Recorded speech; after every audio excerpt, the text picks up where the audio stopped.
मुझे भी पिला दे एक बीड़ी। बीड़ी पीनी है मुझे। मंगल रुक गया और मन ही मन सोचने लगा, इतनी रात गए आखिर ये कौन हो सकता है और इसकी आवाज कैसी है। वो शख्स अभी भी मंगल से बीड़ी मांग रहा था। फिर मंगल ने अपनी जेब से बीड़ी निकालते हुए कहा, ये ले भाई, तू भी ऐश कर।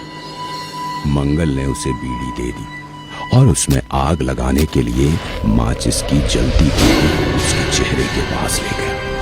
रोशनी में उस शख्स का चेहरा देखकर मंगल के शरीर का खून सूख गया। डर की वजह से वो जमीन पर गिर गया।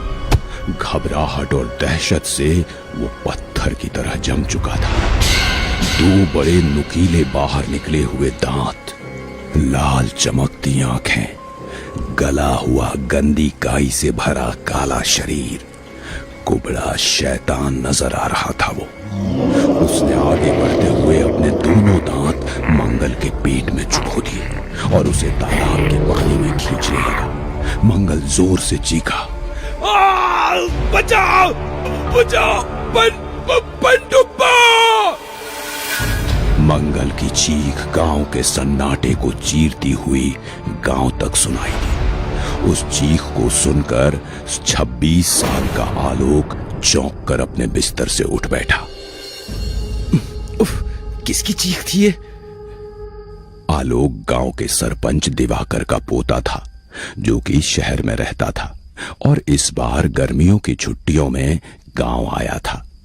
वो अपने दादाजी के साथ बाहर सोया हुआ था कि उसे ये चीख सुनाई दी। जब तक उसके दादाजी यानी सरपंच दिवाकर कोई जवाब देते, तब तक उनका बड़ा बेटा जगन्नाथ अपने एक दो साथियों के साथ वहां आकर बोला, आपने सुना बाबूजी? ये जरूर उस कमीने मंगल के चीखने की आवाज थी।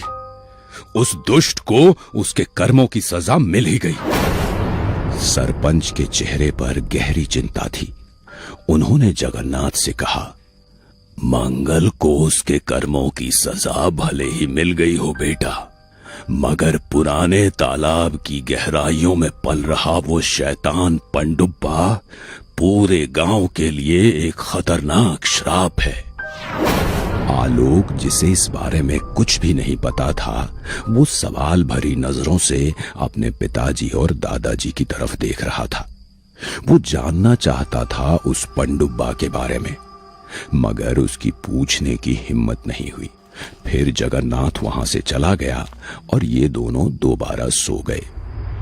अगली सुबह सरपंच दिवाकर, उनका बड़ा बेटा जगन्नाथ, आलोक और गांव के कुछ और लोग तालाब के किनारे खड़े थे। मंगल का गहरे जख्मों और तालाब की गंदी काई से भरा हुआ शरीर पानी में तैर रहा था।